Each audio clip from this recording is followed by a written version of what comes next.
Welcome to Traditional Games and Activities. What is a traditional game or an activity? So it's a game or an activity in a society that is passed down from generation to generation and has been played or practiced for so many years. And participation gives the people a sense of meaning in their identity as a Filipino or whatever nationality they have. Now here's a list of examples of traditional games and one activity. First, we have marbles.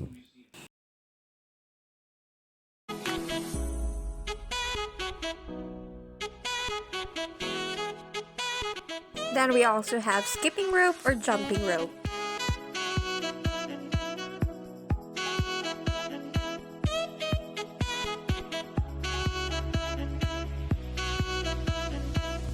And the Chinese garter.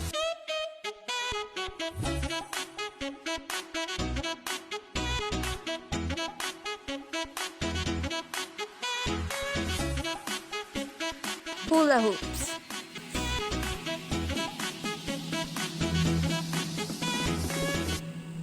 And as we all know, making paper planes.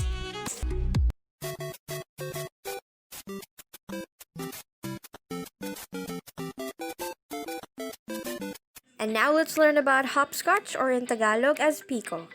So this is a traditional street game during the early 80s, which was usually played by girls in elementary school. So the origins were said to be either Roman or Chinese. The earliest record was said to be in 1677 in Poor Robin's Almanac, and it was referred to as Scotch hoppers. So to play this, all you need is pamato, or the pucks, which are the stones, broken parts of pot that are usually flat. You also need a chalk or Crayola to draw your boxes on the concrete ground, which can be 8 or 10 boxes. Now, the rules are really simple. If the pamato or the part of the body touches the line, the player loses their turn, and the first to reach the 8th or 10th box wins. Now, before we start playing, let's do a warm-up and stretching.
Now, let's start to play. So now I'm trying to draw on the concrete ground, as I've said earlier, 8 boxes.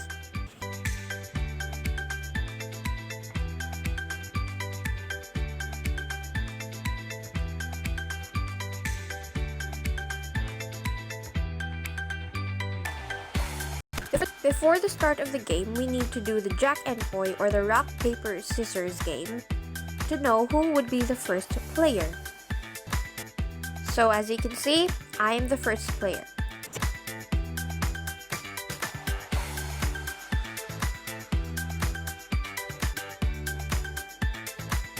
And as I'm playing with my sister, now it's her turn.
Now, what can we get from playing traditional games?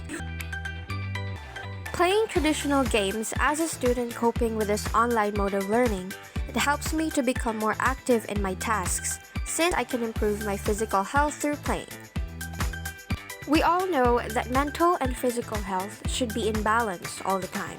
Thus, if I am only sitting all day facing my laptop or phone to accomplish requirements, I will not be able to focus since I am not only mentally and emotionally drained, but most importantly, physically inactive.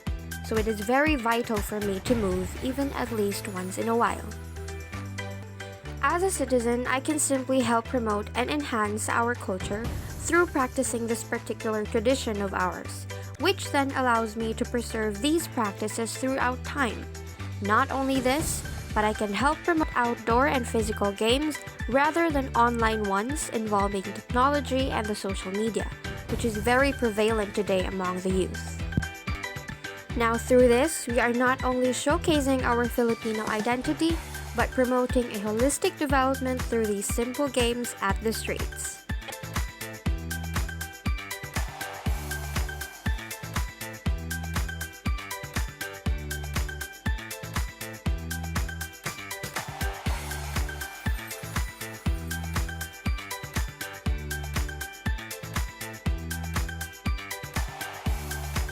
So of course, after the whole activity, let's do the cool down.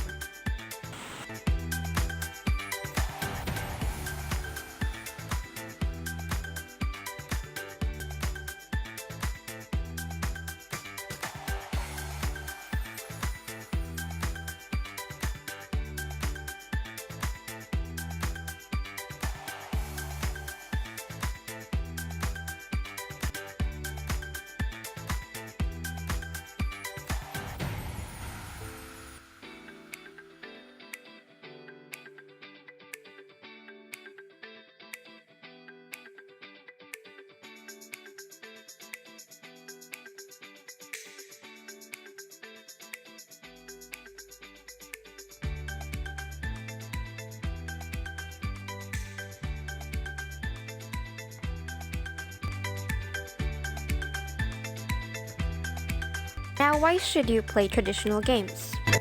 Well, first, it's locally organized.